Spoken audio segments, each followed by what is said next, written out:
Flux Sport edizione di Venezia, buonasera. In apertura del nostro notiziario sportivo il calcio. A partire dalle ore 10 di venerdì 12 luglio sarà attiva la campagna abbonamenti per la stagione 2024-2025 del campionato di Serie A del Venezia Football Club. La campagna, il cui claim è Unione Unico Amore, rimarrà attiva fino alle ore 18 di venerdì 30 agosto.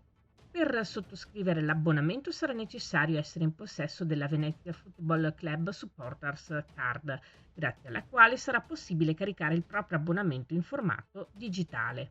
La campagna abbonamenti sarà scandita da due fasi di vendita. La prima riservata esclusivamente agli ex abbonati della stagione 2023-2024 che intendano confermare il posto occupato nella passata stagione oppure cambiarlo a partire dalle ore 10 di domani fino alle ore 23:59 di giovedì 18 luglio.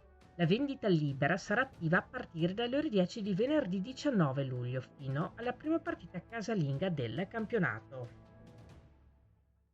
Parliamo ora di atletica. Venice Marathon e la rivista Correre lanciano il progetto Training for With Fair Venice Marathon, il programma di allenamento di 15 settimane gratuito rivolto a tutti, pensato per raggiungere il traguardo della 42K a Venezia. È possibile scegliere tra tre diversi programmi. Programma Performance, il cui obiettivo è correre una maratona sotto le 3 ore e 30.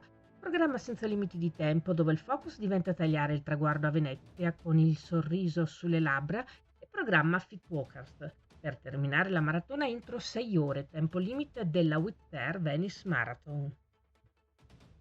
Ricordiamo che sono in corso le finali dei campionati nazionali CSI 2024 in programma fino al 14 luglio. 5 impianti in terraferma a Veneziano ospiteranno le competizioni. Per il calcio 5 il centro sportivo culturale Seggiano in via Jacopone da Todi, il centro sportivo di via Calabria e il centro sportivo Favaro in via Monte Cervino, appena rimesso a nuovo. La pallacanestro starà invece di scena al Pala Vega Trivignano in via Vicentino e al Pala Ancillotto in via Olimpia. Le squadre nel calcio a 5 femminile si contenderanno il trofeo nazionale suddivise in 2 gironi. L'Open maschile vedrà sfidarsi 15 squadre suddivise in 3 gironi. Per il Veneto protagonista sarà il Venezia calcio a 5. 8 le squadre protagoniste nelle finali di pallacanestro. E parliamo di tennis. Presentato Venice Ball, il primo torneo internazionale di tennis a squadre riservato a giocatori e giocatrici under 10, in programma dal 15 al 21 luglio al Green Garden Village di Mestre, al quale parteciperanno 12 nazioni, ciascuna con 6 giocatori e 2 coach.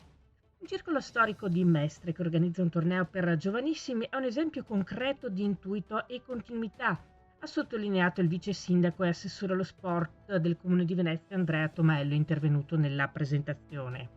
Il coinvolgimento di atleti da tutto il mondo in un momento così importante per il tennis italiano è un focus che si proietta sulla nostra comunità.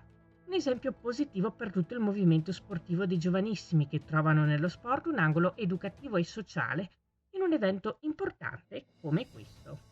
Le nazioni partecipanti al torneo, oltre all'Italia, sono Bolivia, Bulgaria, Francia, Malta, Messico, Serbia, Slovenia, Spagna, Sudafrica, Turchia e Ungheria. Questa era la nostra ultima notizia. Grazie per essere stati con noi. Arrivederci.